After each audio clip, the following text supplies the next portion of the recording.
¿Cómo es posible que un presidente que acaba de ganar las elecciones con alrededor del 56% del padrón electoral y que además de ello solo cuente con poco menos de un mes ejerciendo el cargo, tenga a una población totalmente molesta, generando caos, protesta social, insultos y demás? Hoy, en el Pergamino de Melquiades, hablaremos de ¡zurdos de mierda! Javier Milei. La primera vez que escuché, vi o supe algo de la existencia de Milei fue más o menos alrededor del 2019. Yo pensé, ¿quién es este argentino que habla de anarcocapitalismo? ¿Quién es este despeinado que cita de manera tan apasionada y poco ortodoxa a economistas de la escuela austríaca como Friedrich Hayek o Karl Menger? Lo cierto es que me llamó mucho la atención no solo su look de rockero ochentero, de Rod Stewart gaucho, sino también el hecho de que haya sido arquero de las divisiones menores de Vélez. Volcánico y lisuriento como varios argentinos, Milei solía erupcionar sus conceptos económicos de manera apasionada, aplastante y en algunas ocasiones hasta insultante en cuanto a entrevista se le hacía en la televisión argentina. Y es que cuando Milei explica economía, se convierte en una avalancha de ideas de libre mercado y de anarcocapitalismo, que hacen ver a Carlos Marx o a John Keynes como simples pinos que quedan enterrados bajo las claras ideas de la libertad y del capitalismo puro y duro. De ser considerado como defensor de las libertades individuales, a ser calificado como Lidl Hitler, de odiar a los comunistas, a calificar al Papa como el maligno en la tierra, de autoproclamarse defensor de la libertad, a estar en contra del aborto y ser acusado de misógino. Algunas veces le escuché decir: Vine acá para guiar cordero, vine para despertar león. A finales del noviembre del 2023, Javier Milei ganó la presidencia de la Argentina y de esta manera, creo yo, culminó la etapa más sencilla de su vida política. Ahora le toca aplicar lo propuesto en campaña, con todas las consecuencias que esto implica. Medidas como la devaluación de la moneda, la suspensión de la obra pública, la reducción de subsidios y de la planilla estatal, así como la suspensión de la publicidad estatal, son algunas de las medidas que Milei finalmente tendría que impulsar en el inicio de su gobierno. Al parecer, sin dudarlo, lo hizo. Y me refiero que sacaba la parte más sencilla de su vida política, porque es fácil prometer cosas en campaña. Lo difícil es aplicarlo una vez que se encuentren en el poder. O como dirían los españoles, una cosa es llamar al diablo y otra cosa es verlo venir. Y en el caso de Javier Milei, tal parece que no solo llamó al diablo, sino que no le da miedo verlo venir. Frases como No hay alternativa posible al ajuste. o su ya conocido internacionalmente Tengo que decírselos de nuevo, no hay plata. dan a entender que va para venga lo que venga, no solo porque cree en sus ideas, sino porque ese es el camino a seguir para levantar la maltrecha economía argentina.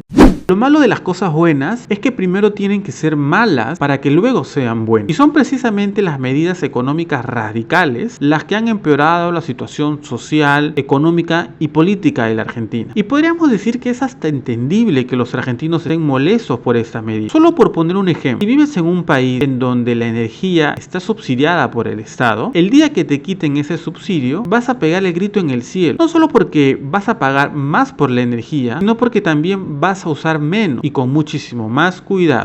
La primera medida es la devaluación de la moneda. El peso argentino perdió casi el 50% de su valor frente al dólar. La cotización oficial que fija el Banco Central de Reservas argentino y que sirve principalmente para el comercio exterior pasó de 400 a 800 pesos. Se supone que esta medida liberará el mercado de cambios, beneficiando principalmente a las exportaciones, pero perjudicando al mercado interno argentino. La segunda medida es la suspensión de la obra pública. No licitará nuevas obras públicas. Y no solamente ello, sino que además las que ya se han licitado se van a cancelar. La realidad es que no hay plata para pagar más obras públicas. Como todos los argentinos sabemos, muchas veces termina en los bolsillos de los políticos o de los empresarios de turno, habría dicho el ministro de Economía argentino. La tercera medida tiene que ver con lo que los argentinos consideran ñoquis. ¿Quiénes son los ñoquis? Aquellas personas que cobran un salario del Estado, pero que no trabajan. Por lo tanto, la tercera medida es precisamente esa, la reducción de la planilla estatal. En un inicio, solamente está afectando a aquellos trabajadores que tengan menos de un año de contrato, pero tal parecería que con el transcurrir del tiempo, esta reducción se incremente aún más. Durante el 2023, entre la presidencia argentina y los ministerios, se gastaron aproximadamente 34 millones de pesos en pago. Por lo tanto, la cuarta medida es precisamente la suspensión de la publicidad oficial. No hay plata para gastos que no sean estrictamente necesarios y mucho menos para sostener con plata de los contribuyentes medios que se crean solo para alabar las virtudes del gobierno de turno, ha dicho Javier Milei.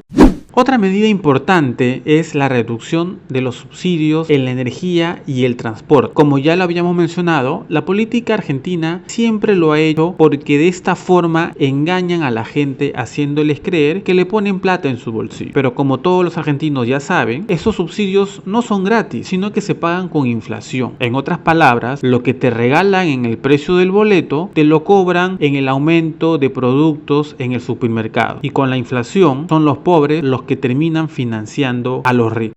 Estas son algunas de las medidas impulsadas por el gobierno de Javier Milei. Pero hasta aquí hay algunos puntos importantes que resaltar. Primero, es poco usual que un político gane las elecciones con propuestas radicales y que no solamente las aplique, sino que las aplique de inmediato. Por lo general, los políticos proponen algo y terminan haciendo una cosa totalmente distinta cuando están en el poder. El ejemplo peruano es el caso de Alberto Fujimori, que en las elecciones presidenciales de 1990 se la pasó anunciando de que no iba a haber ningún shock económico. Sin embargo, una vez en el poder, teníamos a su ministro de Economía, Juan Hurtado Miller, pidiendo ayuda a Dios luego de anunciar el ya famoso y recordado Fujishock. Que Dios nos ayude.